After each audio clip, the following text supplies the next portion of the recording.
Olá, vocês que nos acompanham pelas plataformas digitais da TN Online. Como vocês sabem, a Tribuna é o jornal que saiu do papel para ficar mais perto de vocês, para estarmos mais próximos nesse ambiente digital. E nós abrimos os nossos canais todos, Instagram, YouTube, Facebook, enfim, todos os nossos canais digitais, sempre quando temos um fato novo ou uma visita aqui em nossos estúdios. E hoje conosco o senador da República, senador e ex-governador Álvaro Dias. Seja bem-vindo, governador. Ô, senador, prazer recebê-lo aqui na tribuna. É um prazer voltar a Apucarana, né, e rever os amigos. A pandemia nos afastou um pouco, né, um bom tempo, e agora nós retomamos a vida normal. E vida normal para nós é estar exatamente percorrendo, quando possível, o Paraná, vendo os seus problemas, né, fazendo a leitura, tentando fazer a leitura correta daquilo que é prioridade para a população, né? Sem sombra de dúvidas. Se a pandemia em algum momento nos afastou, agora o período eleitoral nos reaproxima novamente, né? Afinal de contas, estamos aí vislumbrando o período eleitoral e não tem como falar com o senhor a respeito de outro assunto que não esteja iniciando pela campanha. Como é que está a campanha, senador? Não está. Para alguns, sim, ela está.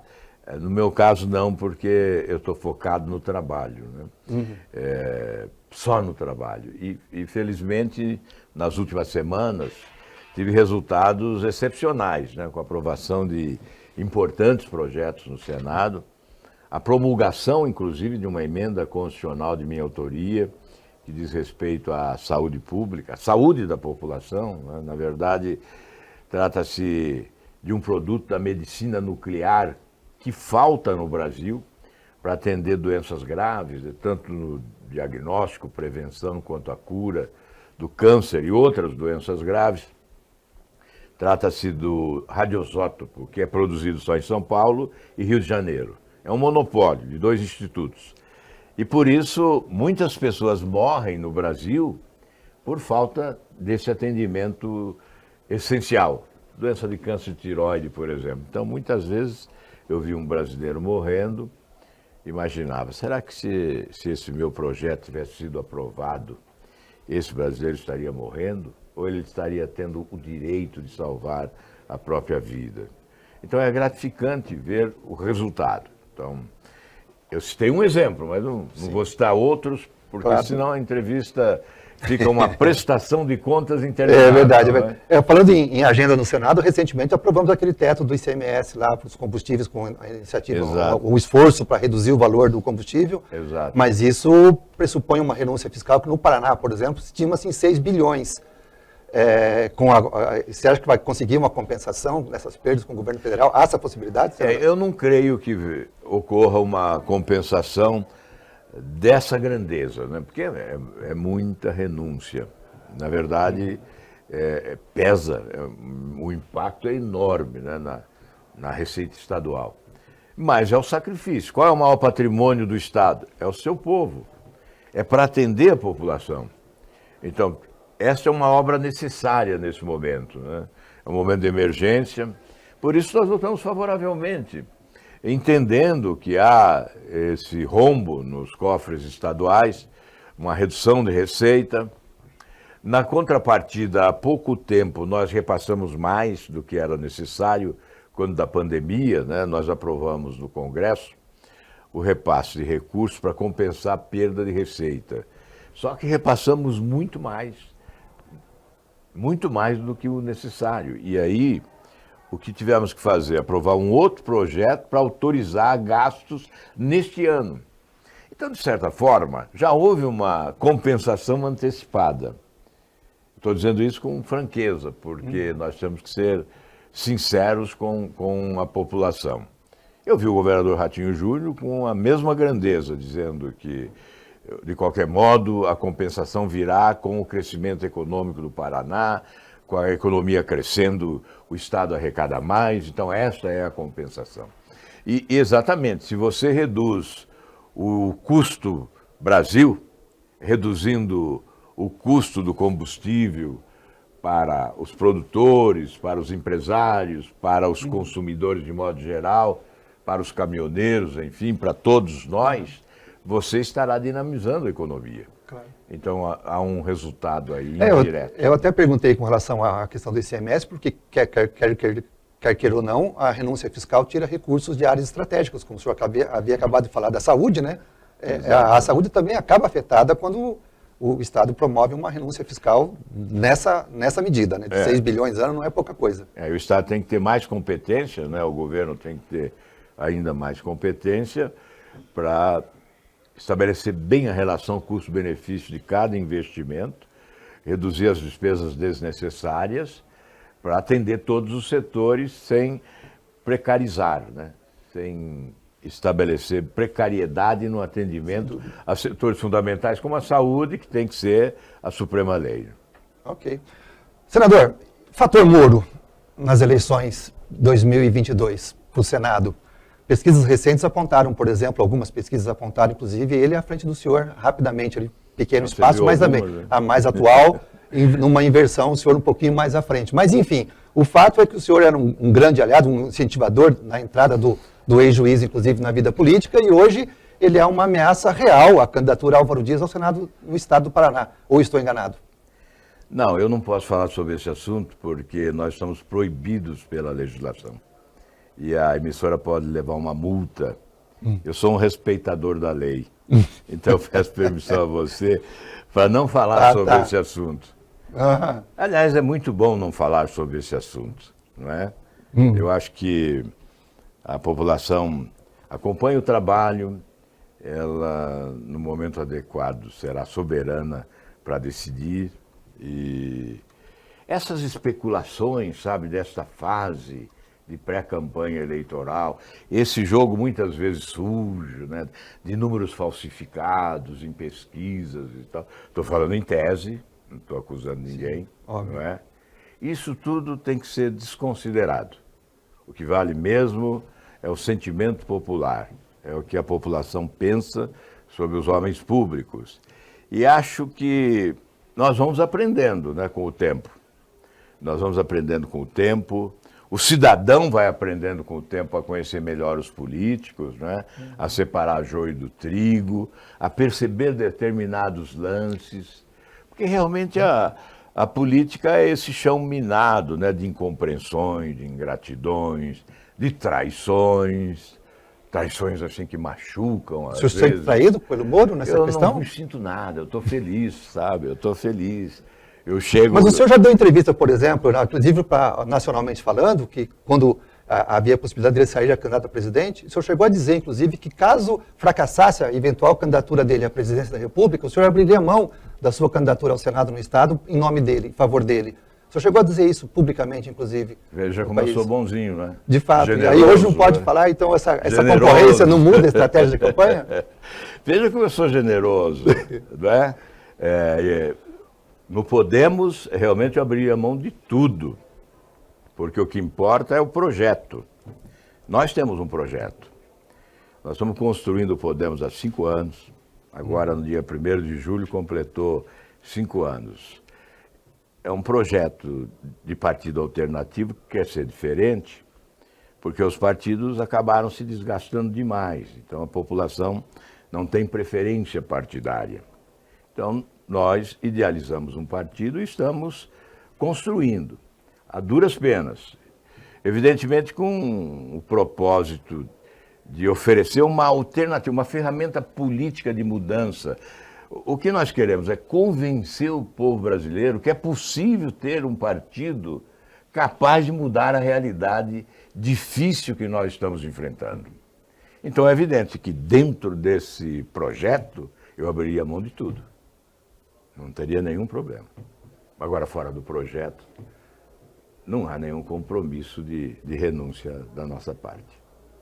Muito bem. E como é que está esse primeiro contato? Porque você mesmo havia dito agora há pouco que nos últimos tempos não estava circulando tanto quando gostaria pelo interior do estado. Como é que está essa impressão de ouvir agora as pessoas? Enfim, está retomando agora a campanha? Eu tive um lance agora, e para alguns patético, né? Porque eu acabei me emocionando na reunião dos prefeitos, né? Com o depoimento, o testemunho dos prefeitos, acabei me emocionando, porque é isso que eu acabei de dizer, como há muita ingratidão, muita traição na política, há também o reconhecimento, não é? E isso emociona. Eu acabei me emocionando exatamente porque houve uma manifestação coletiva, suprapartidária dos prefeitos de estímulo ao nosso trabalho, reconhecendo o esforço que nós fazemos. Por exemplo, para não ficar apenas em palavras, né, em 2 projetos meus que se transformaram em leis, nós jogamos bilhões de reais para os cofres municipais do país. Eu creio que, desde a sanção dos projetos até hoje, nós podemos avaliar em cerca de 100 bilhões de reais nos cofres dos municípios brasileiros, não só do Paraná. Que é o projeto do Salário Educação, né, que repassa recursos diretamente do FNDE para os municípios, proporcionalmente ao número de alunos matriculados no ensino fundamental de cada município, né, e um repasse automático e direto. O projeto aumentou em 120% esses valores, né? Eu faço questão sempre de dar crédito a quem merece, né? Os prefeitos reunidos em Curitiba um dia me disseram, olha, o salário educação é derretido porque ele chega nos cofres do Estado, 6 meses ali no caixa do Estado, inflação alta, à época havia uma inflação alta, o dinheiro derrete, quando chega no município não representa mais nada. E nós apresentamos esse projeto, se transformou em lei. O outro da taxa de iluminação pública, né? Se você vai no orçamento do município de Apucarana, tem lá o valor do que corresponde a essa lei de Milton. É uma emenda à Constituição que foi sugerida aqui pelo saudoso prefeito Guirro, de Centenário do Sul. Ele me liga e diz, olha, eu virei contador aqui, sem taxa de iluminação pública, eu estou pagando conta só e não tenho dinheiro para investir em nada. Aí eu apresentei a proposta, conseguimos aprovar, promulgada a Constituição. Olha, se somar os dois, dá aí cerca de 100 bilhões de reais até hoje para os municípios brasileiros. Então esse é o trabalho, né? E os prefeitos hoje relembraram as ações de quando fui governador e como senador. E evidentemente isso provocou uma grande emoção. Portanto, esse retorno começou com emoção. Esse retorno ao interior, né? A gente sai do interior, o interior não sai da gente, e quando voltamos ficamos realmente emocionados.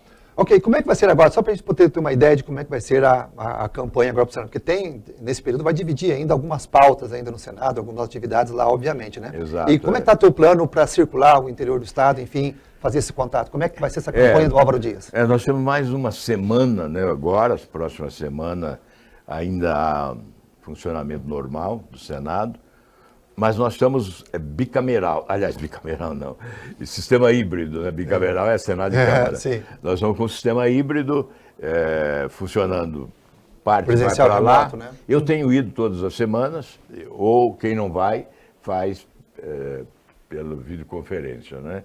Então tem funcionado bem. Agora, dia 15 começa o recesso, até agosto. Agosto retoma, mas aí tem campanha. Então, na retomada, nós vamos ter o comprometimento da atividade. Provavelmente, vamos ter, assim, uma semana de esforço concentrado e liberação geral para a campanha eleitoral. Aí, nós vamos ter 45 dias de campanha, na verdade. Sim, né? sim. É do dia 15 de agosto até dia 2 de outubro. Então, 45 dias de campanha. Aí dá uma parada. Né? E até lá, como é que estão as articulações políticas em termos de apoio nessa campanha? Quando pensa, por exemplo, o governador Ratinho, quando pensa o presidente da República, quando pensa... Enfim, as articulações que ocorrem politicamente, há quantas andam isso? O Estado ainda não se posicionou com relação ao Senado.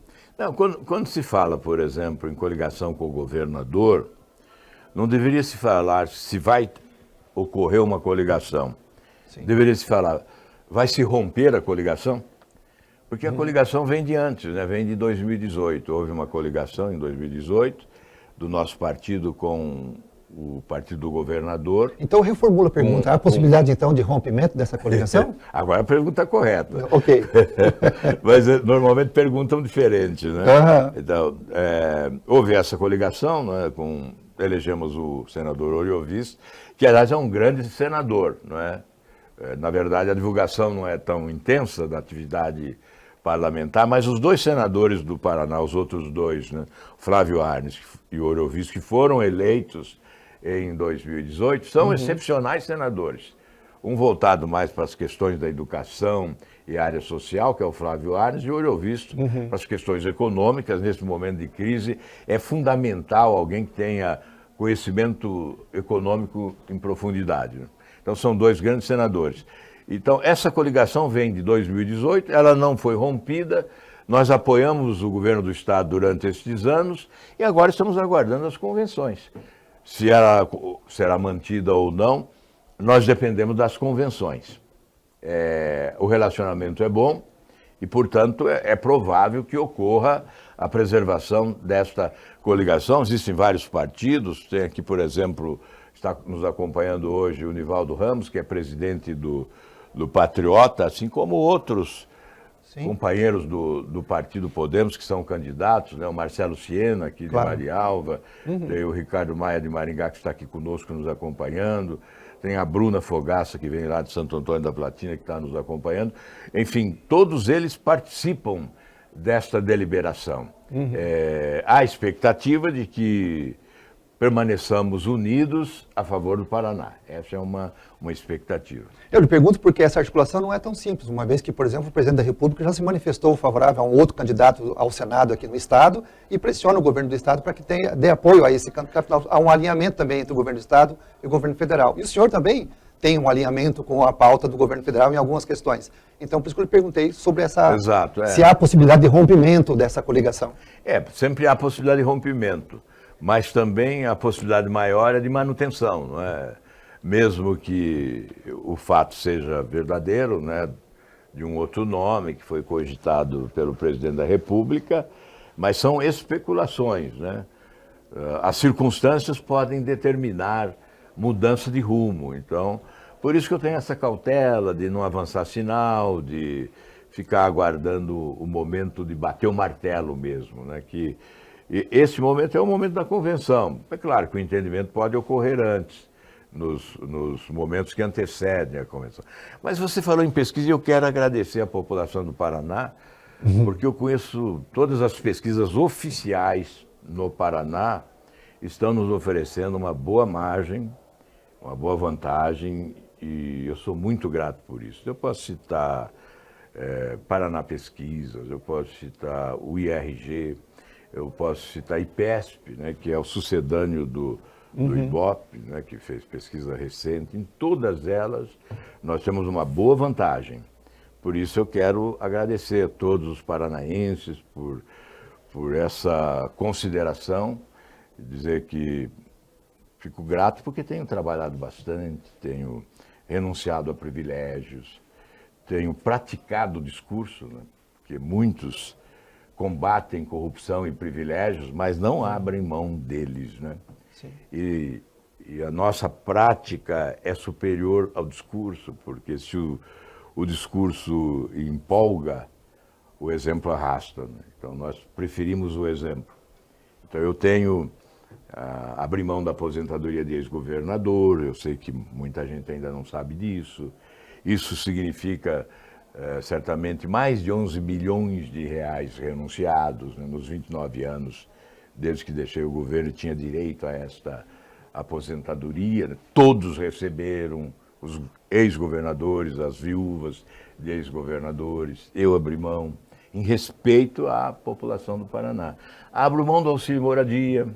Todos nós sabemos que muitos possuem casa própria, onde trabalham e recebem o auxílio moradia. Eu não moro em Brasília, eu moro no Paraná, mas eu abri mão do auxílio moradia que me cabia, que me cabe. E R$5.500 por mês eu abro mão, pago as minhas contas para morar em Brasília quando estou lá, exercendo o meu mandato. Abro mão da verba indenizatória, que é uma verba destinada aos parlamentares para custear as despesas do seu mandato. As despesas do meu mandato eu estou custeando com os meus próprios recursos. Portanto, isto é praticar o discurso, por isso que eu ando de cabeça erguida, venho aqui, não abandono o Estado, não traio ninguém, trabalho com dedicação, com idealismo, com vocação política. Então, por isso que eu posso chegar a Apucarana como chego hoje e agradecer, só agradecer, porque realmente já me ofereceram o privilégio de ser representante, governador e representante no Congresso em vários mandatos. Por isso sou muito grato. Ok, muito bem. A tribuna também, os canais da Tribuna Online sempre abertos também para a sua presença, para a sua visita. Aliás, agradecemos muito a sua visita hoje nesse dia aqui. Muito obrigado a você, um abraço a todos aí. Taquinho, nosso amigo aí, todos da casa, né? Aí o Taio Curisco, que é um apucaranense que nos acompanha sempre há muitos anos, né? Então, um abraço a todos e a alegria de estar de volta aqui à Cidade Alta. Com certeza nos veremos mais nessa campanha Muitas eleitoral. vezes. E vocês continuem conosco, ligados. Não deixe de compartilhar, não deixe de comentar, não deixe de participar da construção do nosso cotidiano a partir dos nossos conteúdos, a partir dos nossos fatos que trazemos todos os dias o mais próximo possível de vocês. Agradecemos sempre a sua audiência extremamente qualificada. Muito obrigado.